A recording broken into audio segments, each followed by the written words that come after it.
hot chocolate there. It started with a kiss. Because I wasn't really planning on talking about the interviews with the police interviews with Letby. However, I have just read the trial transcripts of the police interviews of Baby A. Now, bear in mind, what was presented to the jury was a summary. So I don't know how much they left out. Not a lot, looking at it. They couldn't have left out a lot because they were quite long. But what I wanted to say about Baby A, what is missing is a whole lot of context. So,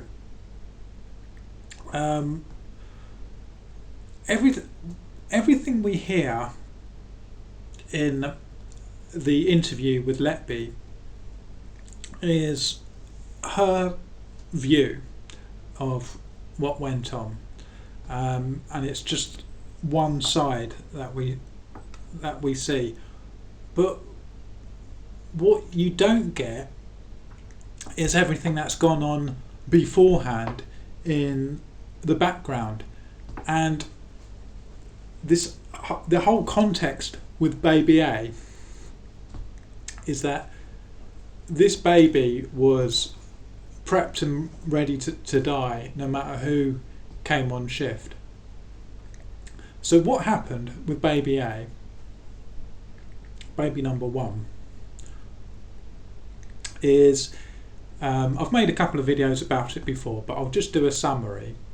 It had a UVC, which is a catheter line, and it also had Dr. Harkness had put in a central line.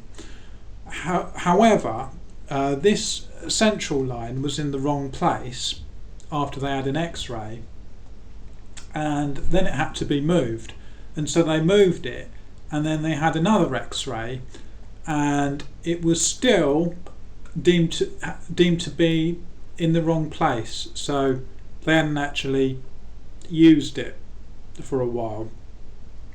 And then Letby comes on shift at 7:30. I think we're saying AM,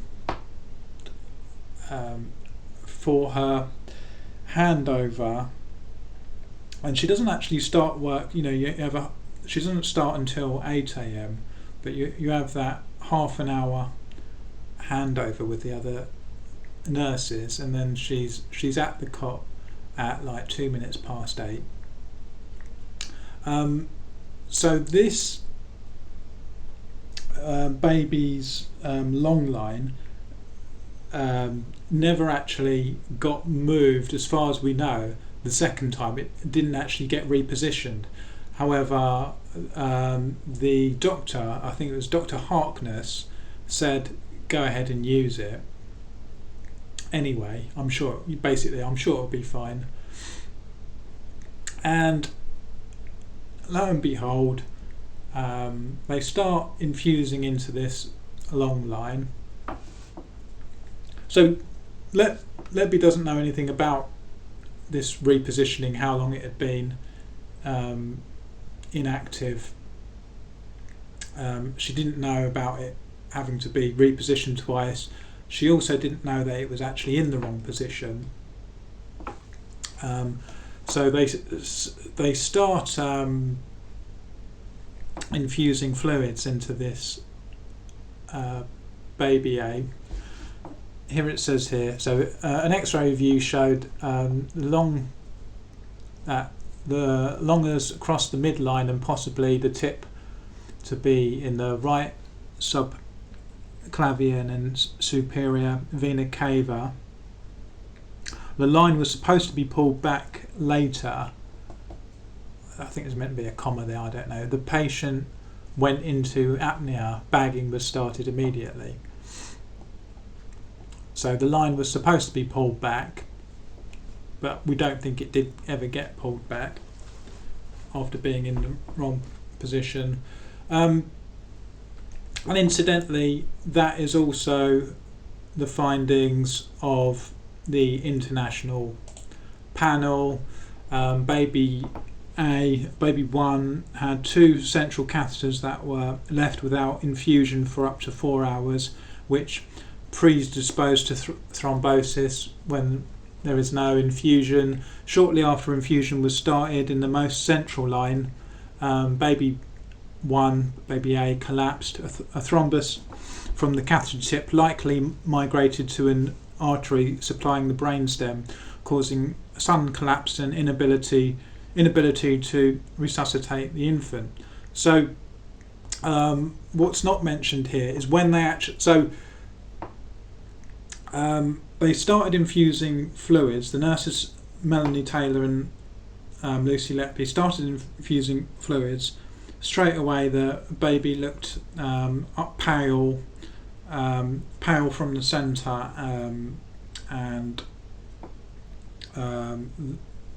poor perfusion, so the limbs weren't receiving blood flow, but pale from the centre, and then it went into apnea, stopped breathing, and they called over to Dr. Harkness, who was in the room, and he said, take out the long line, because obviously they've just started doing the fluids. Dr. Harkness knows about the long line was actually in the wrong place, but he said go ahead and use it anyway. So they take out this long line, and what's noticed is there's clotted blood in this line. That I don't think that's actually mentioned in this summary. So it's so blatantly obvious that that was the reason for the collapse and death of the baby. And in Lucy Letby's police interview, so Lucy Letby doesn't know any of that, but when she's asked by the police, I think Dave mentioned that it could be potentially an issue with the line. So to stop the fluids, the officer says, how does a long line cause mottling? And Lucy says, if a long line wasn't in the correct position, you were running fluids and it was going outside of the bloodstream into the tissue, then it would cause circulatory problems. Okay. And then who had inserted the long line? I think it was Dave Harkness. Yada yada. So it's pretty clear that the issue was the long line. I diagnosed it as an issue with the long line, having zero medical experience before Shuley came out with their diagnosis of thrombosis due to complications of the long line. But what I wanted to say about this being child A, and I'm talking about context. So the police then ask her after that, did you murder him? And she says no. Right at the end of the interview, of course. Now, Lucy started working in the neonatal unit from 2nd of January 2012. Okay, and this incident was on, it's there, 8th of June 2015. So 3.5 years after she had started working there. Now, something that the solicitor, Lucy Letby's solicitor, pointed out in this interview is that the whole episode happened within 20 minutes of Lucy coming on shift. So I think the baby collapsed and died at 8:20 a.m. and Lucy's first contact with the baby was like 2 minutes past 8. And what I'm saying about context, apart from all of this obviousness of it being obviously an issue with the long line, is Lucy had been working at the unit for 3.5 years, and what they're saying is suddenly on the 8th of June, 3.5 years after being trusted to work in the neonatal unit, bearing in mind across this 3.5 years she would have been alone with babies all the time, doing night shift, night work and everything. She would have been alone with babies all the time. However, on this one particular occasion, the first indictment baby, the first alleged murder, she comes in and they've actually only got a 20-minute window for this murder to take place, and during this 20 minutes, this all happens in nursery, I think it was nursery 1, I'll say it was nursery 1. But well, again, if it was another nursery, they're all even smaller, but we'll say it was nursery 1. And within this nursery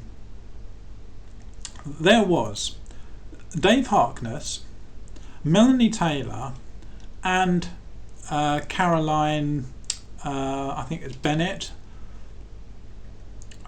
All three of them were in the room for that 20 minutes. I think possibly Mel Taylor had popped over to the computer to input something, but at any given time during this 20 minutes she was not alone in that room. So what they're saying is, after being trusted for 3.5 years working somewhere, one morning she decides to come in and first thing in the morning, well actually it's not, this is the thing, it's not first thing in the morning, it's not the first thing she does, because she would have had to have travelled to work, and as far as we know the police didn't ask her anything like, did you run anyone over on your way into work that morning? You know, like the guy at that guy who went on a rampage and in I think it was Manchester and drove through a crowd of people. Well, you know, did you kill anyone on the suddenly turn mental and kill anyone on the way to work that morning? Like, what is it about that morning that she decides, okay, I'm going to come in, and in this 20-minute window, as soon as I've started, sometime between, as soon as I've started 8 a.m, I'm going to murder a baby, but I'm going to do it in front of these 3 other people that are also in the room at the same time, and for no reason as well. I mean, she hadn't even met the parent. I don't think she'd even met the parents or anything. And on top of that, throughout this, there's no record of her calling her lover boy Dr. A. I don't think he's even on the scene yet. So this is what I wanted to get. This is what I wanted to say about the context. The very first murder just happened with a 20-minute window with 3 other people in the room. None of them saw her doing anything untoward, and it was so obviously that issue with the long line. And somehow the jury decided, Yeah, actually, yeah, she murdered him. That's what I wanted to say.